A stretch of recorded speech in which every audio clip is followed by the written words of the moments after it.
Hello everyone, especially sa aking mga kapitbahay dyan sa Bagong Silang. Magandang hapon po sa inyo lahat.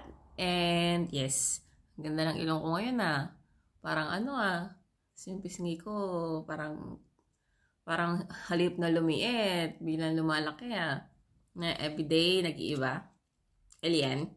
Yan. Ay, batiin ko lang yung kapatid ko ng happy birthday. Happy birthday, Marilyn. Taba, happy birthday to you. And I wish you all the best and sana maging healthy ka palalo. Yung healthy hindi yung healthy palaki, ganun. So, yes, may kwento lang ako. Kasi kahapon, may baon akong apple dun sa work ko. Kasi everyday an apple a day keeps the doctor away. Naniniwala ako doon. Or, one fruit a day keeps the doctor away, ganun. So, kahapon, may dala ako na sabi ko dun sa ka-work ko, nalala ko nung bata ako. Kapag may apple na kami sa bahay, sobrang saya ko na. Ibig sabihin, may extra pera yung nanay ko. Maganda yung kita. Ganon. So, kasi yung buhay nung una, akala ko naman pinanganak nung unang panahon. Kasi yung buhay noong, nakita ko yung buhay ng parents ko nung bata ako. As in, sobrang hirap.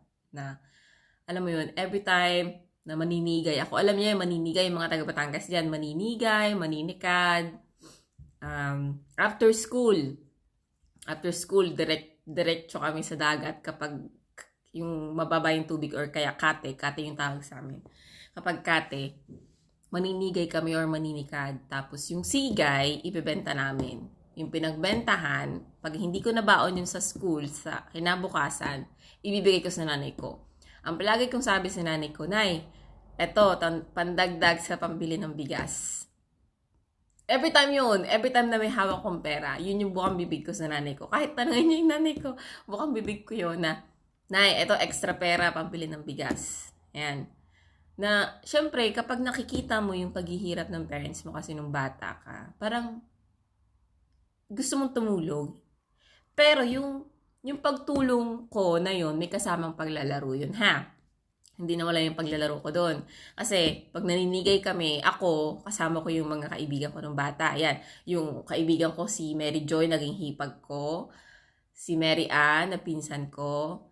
Sino pa ba? Madami kami, sila Giselle, yan. Kung kilala nyo sila, yan. Maninigay kami. Pero may kasamang paglalaro. Maliligo muna sa dagat, ganyan-ganyan. Tapos maninigay, ganyan-ganyan. Pag uwi, basa. So, yun. One of the happiest moments of my life yun. Kasi, na-experience ko yun with my friends, with my kapitbahay, ganyan-ganyan. Tapos, after dun sa sigay, kapag hindi na tag-sigay, kapag tag-prutas naman, bayabas, mangga, sampalok, after school yan, direct mangunguha ako ng bayabas. Kapag tag-bayabas, mangunguha ako ng sampalok. Kapag tag-sampalok, siniguelas pa. Madami, ganyan. Mangunguha ako niyan. Pag bayabas, kasi hinuhugasan ko na yan sa bahay. Sa hapon. Tapos, hugasan ko na yan ng maayos. Papatuyuin ko. Tapos, magdadala ako ng asin sa school. Ibibenta ko yan sa school. Yung nanay ko, kapag alam niyang may benta ako sa school, may dala akong pangbenta. Hindi na niya ako bibigyan ng baon. Which is, hindi naman ako humihingi na. Kasi, alam ko na yung bayabas is mabibenta sa school yon. Na, yun yung magiging baon ko. 'Di ba? Para-paraan lang talaga yan eh. Tapos yung siniguelas, kapag tag-init, mangunguha kami magkakaibigan, ibebenta namin sa resort. So yung mga maliit na timba, nabibenta namin nilang 150 yata, 300 noon. Ewan ko, basta mga ganon. Mangga, binibenta namin yan. Tapos nalala ko nung daycare ako. Ang baon ko lagi, alam niyo yung binatog. Kasi may maisang kami. Meron kaming lupa dun sa amin na taniman ng mais, ng palay. Noon yun nung bata ako. Pero ngayon hindi na kasi pangit na yung climate change na eh. So nung bata ako, ang baon ko lagi binatog. Na nakakatuwang isipin. Naalala ko pa noon, teacher ko pa si Ma'am Joby. Ma'am Joby nga, na ang baon ko binatog, tas yung baon ng mga klase ko, hotdog, dila-dila. Alam niyo yung dila-dila? Yung parang dila siya na ulam, mga ganon. Longganisa. Na ang nangyayari minsan, yung kaklase ko nakikipagpalit sa akin ng pagkain. Hindi ko naatanda kung sino sa kaklase ko yun eh, na nakikipagpalit siya ng pagkain kasi gusto niyang kainin yung binatog na dala ko. Tapos ako naman, sige, palit tayo kasi gusto kong matikman yung longganisa, yung hotdog, yung ganyan. Na, syempre, opportunity na yun, bakit ko patatanggihan? Eh, araw-araw binatog na yung pagkain ko. Which is, hindi naman ako nagsasawa kasi favorite ko yun. Na, syempre, bakit hindi ko itry? Magpalit kami ng pagkain. So, tapos pag uwi ako ng bahay, kukwento ko sa nanay ko yun. Nay, nakakain ako today ng hotdog, longganisa, ganyan. Kasi nagpalit yung kaklase, gusto niyang kainin yung binatog. Ayan. So, everyday yun. Pag hindi binatog, ang dala ko, kanin na may isdang dalagang bukid na pinirito. Yun. Yun, alam ko yun. Tanda-tanda ko yun. So, parang isipin mo na lang ang layo na ng narating, pero malayo pa. Yun, totoo yung kasabihan na yun. Totoo yun. Kasi kung iisipin mo, nung bata ka pa, tsaka ngayon, ang laki ng pinagkaiba.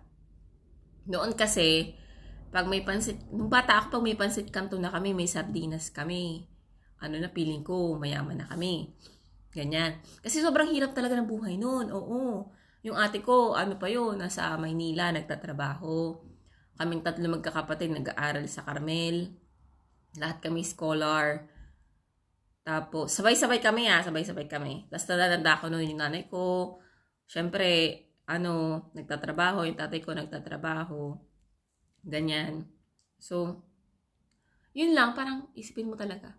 Ang layo na, pero ang layo pa ng mararating. Basta yung mga taong nahihirapan dyan, advice ko lang sa inyo, kung nahihirapan kayo, just take a break, magpahinga, clear your mind, tapos sabak ulit.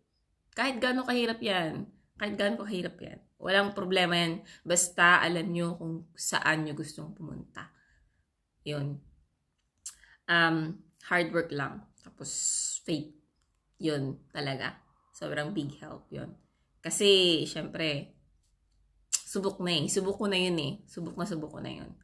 So, hopefully, itong video na to is nakatulong sa inyo na kahit saan man kayo pumunta as well, kahit makaangat man kayo sa buhay, please, be humble, always look back kung saan kayo nanggaling, and yung mga paa nyo, stay on the ground lang.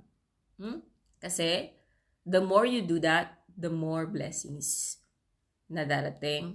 And also, if you have extra, syempre, pwede ka naman tumulong sa ibang tao. Kasi, isipin mo na lang na yun yung way ng itaas para makatulong sa ibang tao. So, yes, yun lang. Tada!